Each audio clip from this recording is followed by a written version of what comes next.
This GFCI outlet is faulty.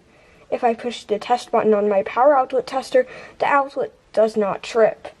Same happens if I push the test button on the outlet. These two orange lights mean that the outlet is properly wired. Now I'm going to show you what a correctly working GFCI would look like when I test it.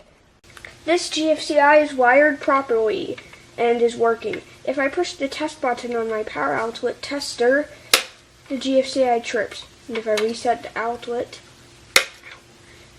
the power comes back on. If I use the test button on the outlet, I have to remove this.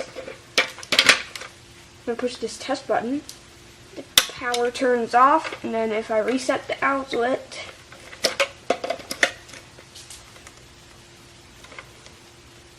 the power comes back on.